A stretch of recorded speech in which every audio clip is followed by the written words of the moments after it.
Welcome back to Building Character, where we figure out how to play as your favorite fictional characters in Dungeons & Dragons. Join the Patreon to support the channel, follow me on Twitch to watch me stream, and like and subscribe so you don't have to kill your best friend next time you play.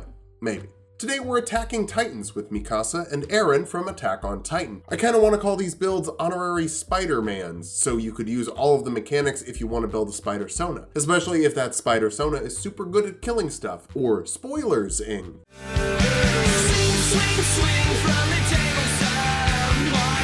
We'll kick things off with Mikasa, less spoilers for that one. First, we gotta get swinging with some VMEs for some WINs. VME is vertical maneuvering equipment. I'm not sure what WIN stands for. Worsenal identification number, maybe. Next, we'll find the sweet spot with extra big damage from critical hits to even the odds against larger foes. Finally, we'll put a little thunder on our spears in case the Titans resist physical damage. For stats, we'll be using the standard point array from the player's handbook. Roll for stats if you want, just keep your multi-classing minimums in mind. Strength will be number 1, even though you use finesse weapons, we're needing this for bigger jumps. Your jumps will be boosted further with a bigger base jump to make a final jump jumpier, if that makes sense. Dexterity next, we can't wear heavy armor if you're going to be careening through the skies. Wisdom after that, you need to get a read on your enemies if you're going to find their weak points. Follow with Constitution, we're going to try and just not get hit, but if you do get hit, you're gonna get hit hard. It's better to live through that. Intelligence is a bit low, your education is pretty Titan killing focused, and we'll dump Charisma. Mikasa is intimidating, but that's not all that persuasive. Mikasa is a human. That will let us grab the mobile feat for 10 extra movement speed. You can dash over difficult terrain without spending extra movement, and after you attack a creature with a melee weapon attack, they can't make opportunity attacks against you. That should let you dive in and out of Titan range without worry. Bump your strength and wisdom with your 2 free points, take acrobatics for your skill of choice, and the soldier background for athletics and intimidation. That'll help you get your fighter on. Bet you can guess what class we're starting with then. That's right, it's Ranger time, letting us grab 3 skills from the Ranger list like Perception, Insight, and Investigation to heighten those reflexes. You get a favorite enemy, a type of enemy you're better at tracking. I'd probably go for giants, right? Seems useful for you, though maybe you'll want to do something else in your home campaign. You also get Canny for expertise in a skill of your choice. Let's go for Intimidation to make up for that lower Charisma, doubling your proficiency bonus with Intimidation checks. Second level Rangers can choose a fighting style. 2-weapon fighting lets you add your ability modifier to the damage of your offhand bonus action weapon attack. It's the best thing you can do with your bonus action, for now. Other than the spell Hunter's Mark, letting you pick a creature to deal an extra d6 of damage to with your weapon attacks, making a scimitar or short sword deal 2d6 damage each, as long as you're hitting the same Titan. Once you kill that Titan, you can move this to another Titan, and it lasts for an hour total. Jump lets you triple your jump distance for a minute to get some more vertical mobility. That would be 18 feet vertically at this point, or 42 feet horizontally. That's why we need to invest in strength. I want enough jumping movement that we basically have a flying speed. Third level Rangers can choose a Conclave. Hunters can choose an ability from the Hunter's Prey option. I think we'll go for Colossus Slayer instead of Giant Killer. Colossus Slayer lets you add an extra d8 of damage to a creature below its hit point total once per round. Giant Killer lets you make an opportunity attack against a creature of large size or larger if they miss you with an attack. I'm going to try and keep us out of the range from Titans instead of standing next to them to let them miss. Long Strider would help with that, adding 10 feet to your movement speed for 10 minutes, which would set you to 50 feet with mobile. It's very, very fast. 4th level Rangers get an ability score improvement. Let's invest in strength for better attacks and better jumps. 5th level Rangers get an extra attack, letting you make 2 attacks instead of 1 with your action. Each one will get boosted by your Hunter's Mark damage. We can also learn 2nd level spells here, but I don't really want any. We'll take Zephyr Strike instead, meaning that you can't take opportunity attacks for a minute depending on your concentration. Once per casting of the spell, you can give yourself advantage on a weapon attack and add a d8 of force damage to the hit. It also boosts your movement speed by 30 feet for that turn. Personally, I think Hunter's Mark is probably better, especially since you already have mobile. Just try and attack and you won't get swatted. 6th level Rangers get Roving, adding 5 feet to your movement speed and giving you a swimming and climbing speed as well. You can use this to rappel up a building, then start jumping around and aiming for the next. 7th level Hunter Rangers get a defensive tactic. Steel Will gives you advantage on saving throws against being frightened. I would imagine a lot of Titans have some fear effects. Lots of soiled shorts in your line of business. 8th level Rangers get another ability score improvement. Cap off your strength for 60 feet of horizontal jump distance and 24 feet vertical jump distance with the jump spell. Now we're maneuvering vertically, gamers. 9th level Rangers can learn 3rd level Ranger spells. Elemental Weapon will let you put some thunder on your spears, a d4 of thunder specifically, or acid, cold, fire, or lightning damage if you'd rather do that. You also get +1 to your attack rolls with that weapon to make sure that you're hitting for an hour, but it only applies to one weapon, unfortunately, so Hunter's Mark is still probably better for raw damage, even though it's a first level spell, and this is a third level spell. Unless they resist physical damage, just probably use Hunter's Mark. Now, let's vertically maneuver to Fighter, letting us grab another fighting style like Defense to add 1 to your AC while you're wearing armor. It even works with studded leather, you don't have to have the heavy stuff, and it'll make up for the lower dexterity than I'd like at this point. You also get Second Wind, letting you heal 1d10 plus your fighter level as a bonus action once per short rest. That's like a fifth of a Titan attack.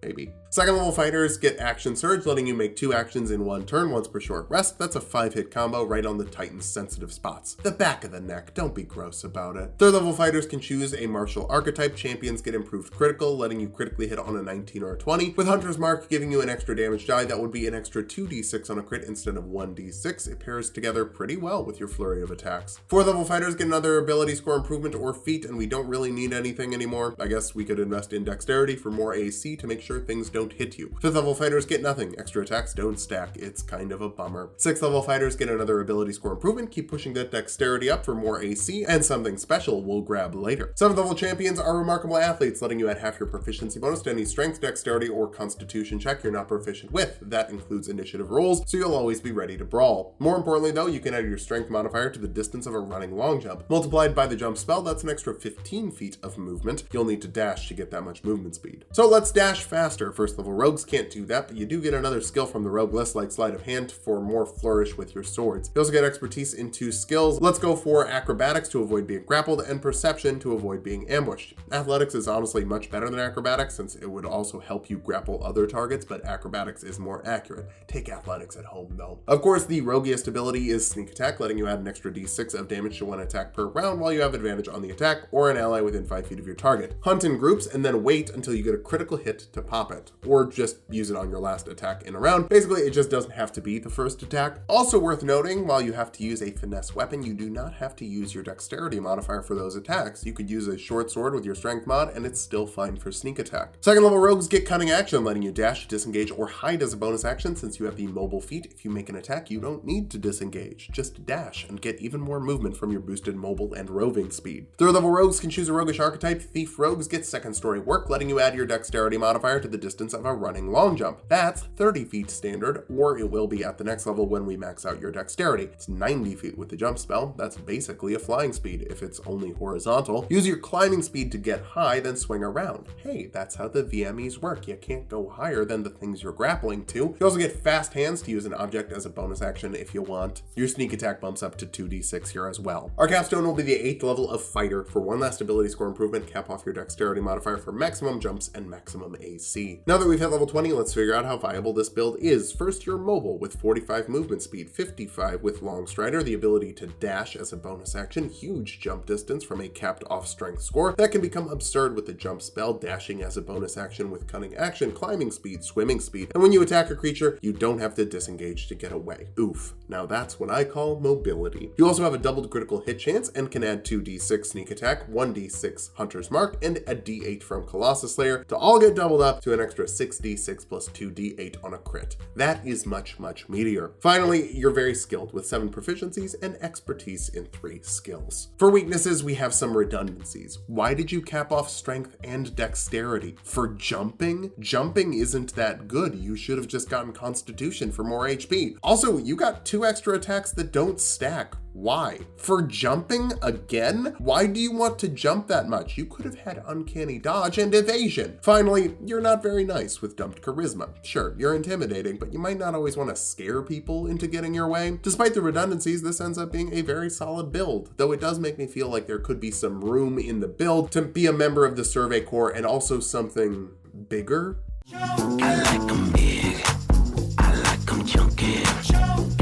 Let's start off with our goals for this build. First, we need the standard Survey Corps stuff, big jumps and whatnot. Next, we need to get large. Sorry about the spoilers, it happens like a quarter of the way through the series though, and this is much more than halfway through the video. That's kind of on you. Finally, we need to rearm ourselves with arms that come back pretty fast when they get ripped off. For stats, we'll be using the standard point array from the player's handbook. Roll for stats if you want, just keep your multi-classing minimums in mind. Strength will be number 1. If you're going to be a large lad, you need the large lad damage stat. Constitution after that, you've got a Titanic titanic amount of HP. Maybe it's because you're a titan. Wisdom next, you need to be able to track titans and eventually track people. They're so tiny, they look like ants from up here. Follow that with dexterity. You don't wear heavy armor. In fact, sometimes it's like you're wearing nothing at all. Charisma is a bit low. You get intimidating when you get large, but that's more of a large thing. We'll dump intelligence though. You don't necessarily know the lore right away. Kind of becomes a pretty big issue. Eren is a human who got a little varianted. We can't get large with our variation, so just grab the tough feat for plus 2 HP every level. It'll help you get down with the thickness. Bump your strength and constitution with your 2 free points. Take medicine for your skill of choice and the soldier background for athletics and intimidation. It still works even if you're a turncoat. We'll kick things off as a fighter, letting you grab 2 skills from the fighter list like acrobatics and perception to help you while you're still surveying. Take unarmed fighting for your fighting style, letting you deal a d8 with your unarmed attacks or a d6 when you have something in your other hand. You also deal a d4 of damage to a creature you're grappling once per turn. We could have grabbed 2 weapon fighting, but you're not as good with the swords as Mikasa, so we're going to be able to abandon those weapons pretty quickly. You also get second wind for our first bit of regeneration, letting you heal 1d10 plus your fighter level as a bonus action once per short rest. Second level fighters get action surge, letting you make 2 actions in 1 turn once per short rest, letting you slam twice in the same turn and slam a lot more later. To slam bigger though, let's head to the third level fighter for the martial archetype like Rune Knight, which will let you activate your Giant's Might. That increases your size to large. You'll get an extra d6 of damage to 1 attack per round, and you get advantage on strength checks and saves. We're still going to get bigger later. You also get 2 runes. The Frost rune will give you advantage on intimidation and animal handling checks, and for 10 minutes per short rest, you can add 2 to your strength and constitution checks and saving throws. And it just makes you stronger. The other rune I want, we can't actually grab till 7th level. Darn. For now, I guess the Stone rune, maybe, gives you advantage on insight checks, 120 feet of dark vision, as well as the ability to force a wisdom saving throw on a creature. Failing that, they're incapacitated, and their speed is set to 0. Just call it paralyzing fear, even though it's technically a charming effect. 4th level fighters get an ability score improvement. We'll start with more strength for more titanic slamming, or swords if you're still boring and in the survey corps. 5th level fighters get an extra attack, letting you make 2 attacks with your action instead of 1, and up to 4 with an action surge. Can't be an anime pro tag without a flurry of punches. 6th level fighters get another ability score improvement, cap off that strength score. It's so great being a fighter, you just get to cap your stats off 2 levels faster than anyone else. Unless you rolled for stats, then you could do it earlier, but I don't control that. 7th level rune knights can grab another rune. The Hill rune will give you advantage on poison saving throws and resistance to poison damage. More importantly, once per short rest, you can give yourself resistance to bludgeoning, piercing, and slashing damage for a minute. Now you're bigger and harder. You also get Runic Shield, letting you force a creature who hits an ally with an attack to reroll their attacks as a reaction, an amount of times per long rest equal to your proficiency bonus. Just keep your friends safe, or your new friends safe from your old friends. Time for multiclassing. We're jumping to Druid now because it has the spell list we need, and there's some mysterious magic feeling to it. For your spells, Thorn Whip will work like an attack grappling hook, dealing 2d6 piercing damage with a melee spell attack, and you can pull a creature closer to you when you hit them. Thunderclap lets you make a big monster shockwave, forcing a constitution saving throw on creatures within 5 feet of you, dealing 2d6 thunder damage to those that fail. Both of those will use your wisdom score, which isn't great, so maybe just punch stuff. For spells you can use, Jump and Long Strider will give you some more mobility with tripled jump distance and 10 more feet of movement speed. Now you can almost keep up with Mikasa. Cure Wounds will give you some regeneration, letting you heal 1d8 plus your wisdom modifier to a creature you touch as an action, and you can touch yourself. Even if in the giant form it kind of looks like you don't have a